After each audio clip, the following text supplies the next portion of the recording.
where those who perceive truth may strive to make others see. A big, powerful America, and shoot them for what? On that continent, we are trying to forge a new identity for which we need each other. Good evening, Blackbirds. Today, I am your host, Sleepy Bookman. I'm your bookman for today, as well as the author of this particular report. In terms of really understanding a lot, today's topic is privacy, and I think it's in terms of really understanding, renovating things to any extent. I think this becomes, I think this is really at the forefront of, really when it comes down to taking power back.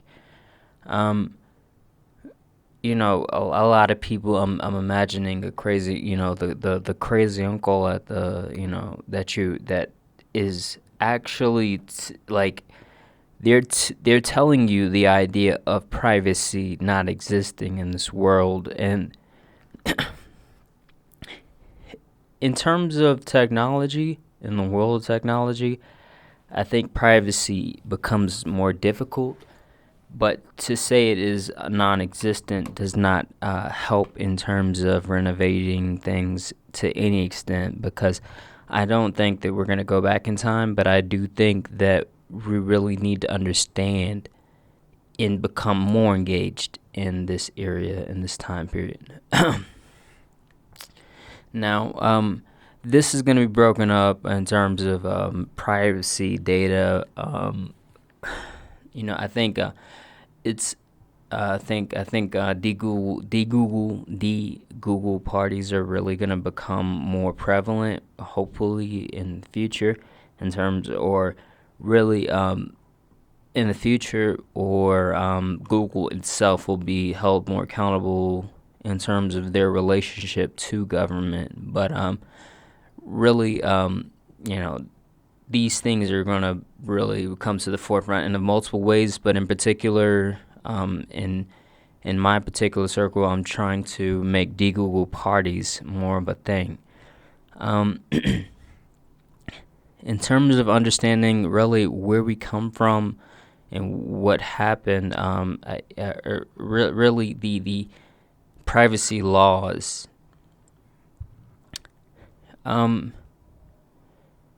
We had, in terms of before technology, this human rights and these trials that were called the Nuremberg Trials in Human Rights. These are considered really holding the government accountable to the idea of what privacy is.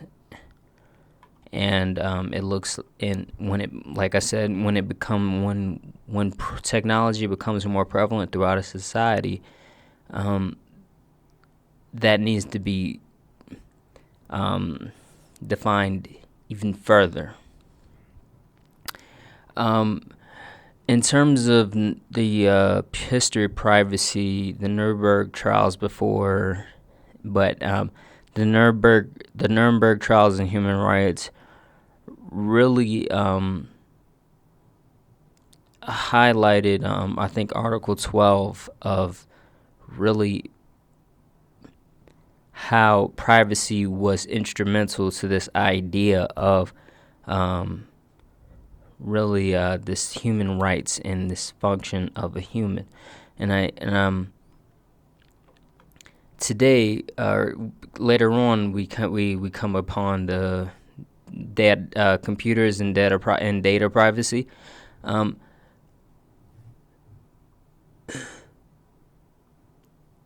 These laws were enacted. A lot of data and privacy laws. One thing you'll notice is a lot of them are enacted like internationally, like in countries outside of the U.S. But I suppose like it's kind of a statement to where like we follow suit in a lot of ways. in particular computer and data privacy laws. This is Germany and Sweden, and this was during the 1960s and 70s. And really, this conversation around data privacy became a thing. And in the 70s, of course, with this movement of, I think it was the hippie movement, the idea of really computers, they had to get over the element of computers being associated with the system. And I think you see a lot of pushback through really through literally laws that were enacted. In the 70s, you have, of course, the computers and data privacy laws. This was just when computers were coming up and coming around. But 1970s, we talk about the Fair Information Practice Principles.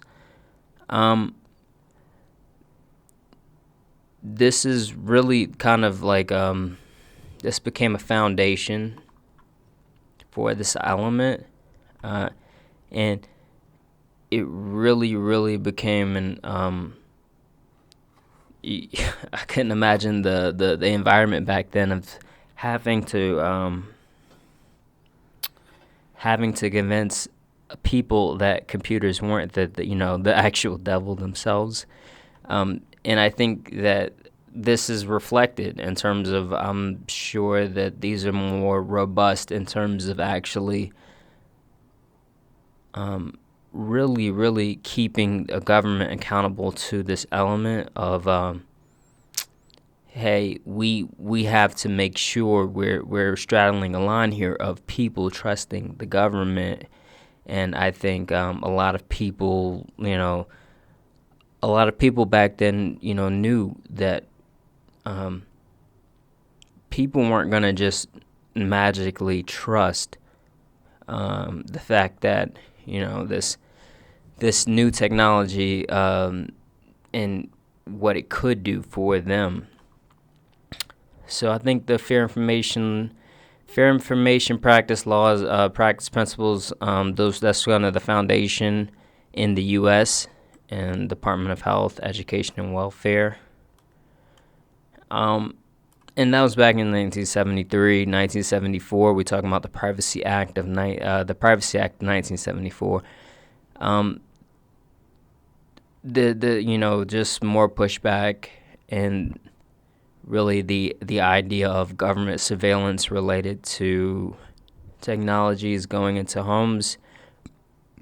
I think there's a lot of you'll see that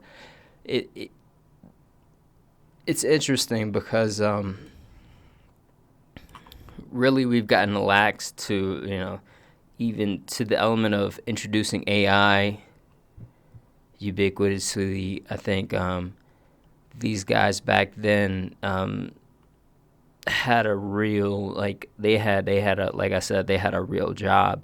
In the 1980s, we're talking about OECD guidelines, protection and privacy, and transporter flows of personal data. This was really, keeping people from using data in terms of on an international standpoint. So taking data, just controlling data flowing across borders and what people could do and what people would do. ECPA, that's the Electronic Communications Privacy Act of 1986, a law that really just extended this idea of protection to communications, emails, phone calls, anything unauthorized. And in the 90s, we see Directive 95/46, and this is a part of this is really coming up in the European Union. The element is the Data Protection Directive, and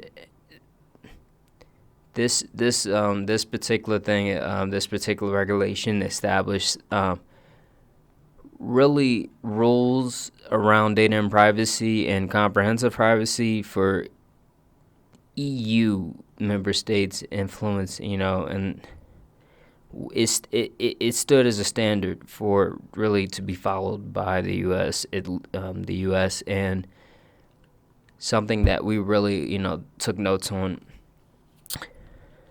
And in 2001, when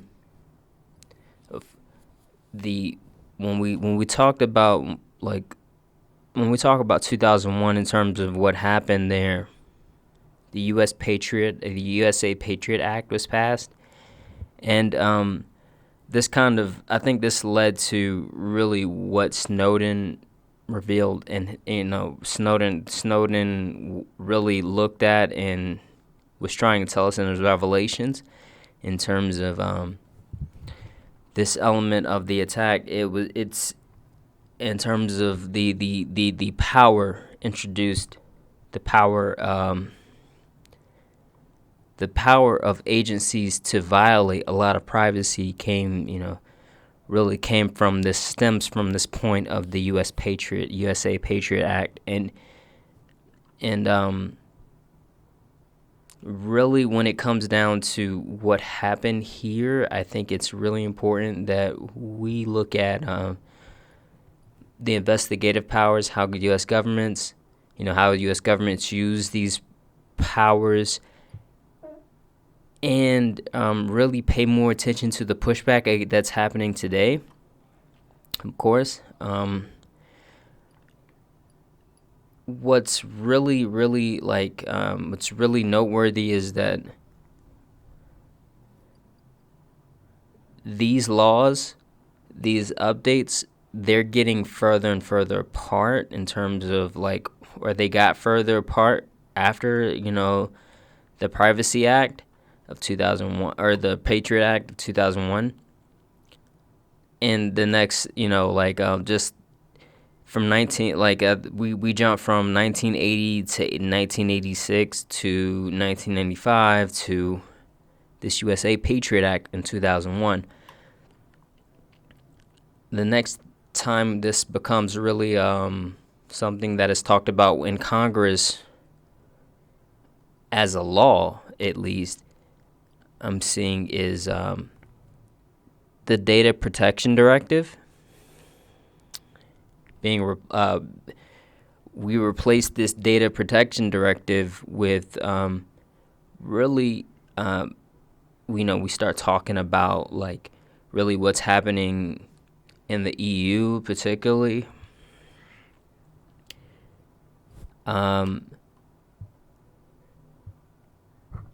Again, they seem to stand as a standard for they took a stand against really overreaching and the overreach of government in a lot of ways. It looks like the next time we see this is California Consumer Privacy Act of 2020, and this is talking about really what happens in a lot of these laws is training, and really comes down to bugging agencies that have really any access to data to understand, what rights we have as users of whatever platform. In California Consumer Privacy Act, it seems, they're doing something in terms of bugging these people to a certain degree, but I would like to see more pushback. And in terms of this element of it always really shakes shakes the foundation of really trust in terms of to see something like how we respond to the element of fear itself. The USA Patriot Act was, it was a reaction in terms of our actual data and privacy concerns, a reaction that led to governmental agencies, of course, gaining more control and more power. Very, very, like, in terms of what happens, how we, if we react or respond in the future. I'm really interested to see that. I'm really interested to see how government agencies will be regulated in the future. It does, in terms of this element of privacy now. How does the idea of corporations and cell phones? We have a certain amount of trust, I would say, built up to the idea of once we have access to a thing, we assume a certain amount of privacy. That level of access, it allows us. I would argue that it allows us to pass terms and conditions and sign contracts, basically. In terms of right now, the state of right now, you don't in terms of these privacy concerns, in terms of what's happening today, these terms and conditions can include a variety of things. And in terms of really how we fight back, I think it's going to be through really controlling or really acknowledging this level of trust that we have in terms of simply that access really allows for. So in some things in a store, we have a level of trust that allows us to that really, really assumes a lot, that makes a tremendous amount of assumptions in terms of what these terms and conditions could possibly, be. There's in terms of like a lot of these terms and conditions, we'll see arguments for how do you use, how a lot of privacy advocates are going for really the data being collected, how it's being used, third-party sharing, data retention. Some of these contracts even comes with changes that the idea of change being allowed, these changes to the contract being made without necessarily being being at the forefront and being really brought about in certain ways. When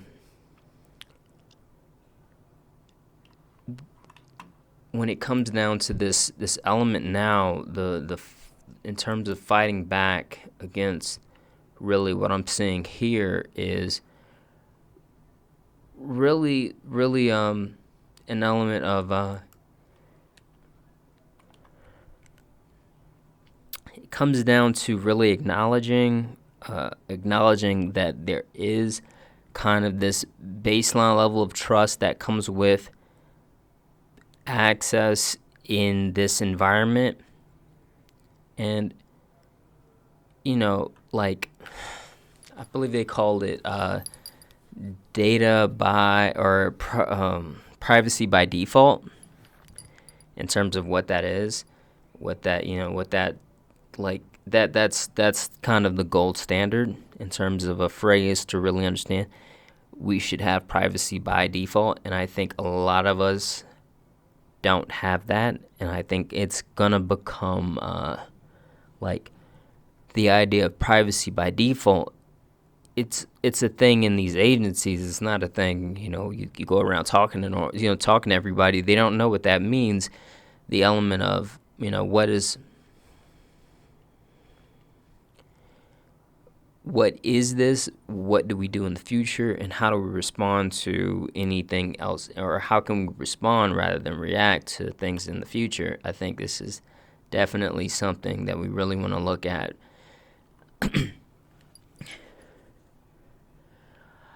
I think this element of privacy by default really being kind of being a badge of sorts to a lot of this privacy. Like I would prefer that governments, like government agencies, they don't have regarding the element of a renovation to take place. I would prefer for them to right now be on the back foot, because no one trusts the government, and the element of governmental trust, until governmental trust is a thing, or with this element of gaining trust over people, everyone should understand and live by privacy by default. And I think I think anybody's crazy uncle, I can only say so much to them, because this element like there is, like, when it comes down to overreach, when it comes down to really the control of the relationship between people like Google and governmental agencies, we have limited we not only limited understanding, but the governmental agencies, they have tremendous amount of capability to really access significant portions of our lives now. And I mean, in terms of this idea of pushback,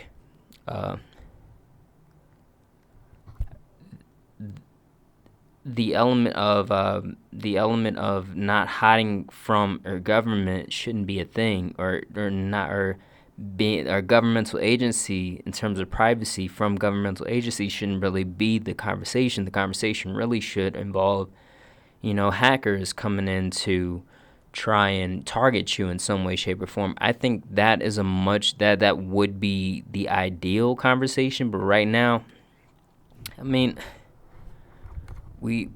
it does seem to be a problem, because all of these agencies, they're really not targeting, or they're really targeting that, like, criminals who can't pay off politicians right now. I think that's going to remain an issue, and remain an issue, until we take back the element of I think that the people need to control and have trust in terms of a lot of their governments in terms of really what happens. But they're not. This isn't how, I can't look at crazy Uncle Sam and say anything, because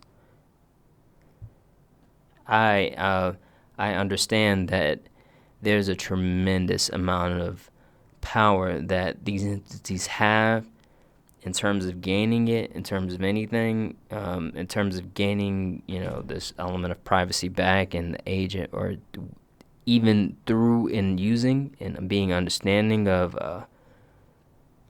really how prevalent technology is in our lives now.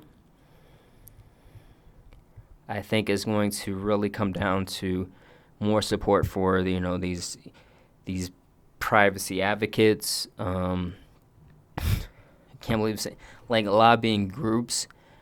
I'm really surprised at what they were able to do, even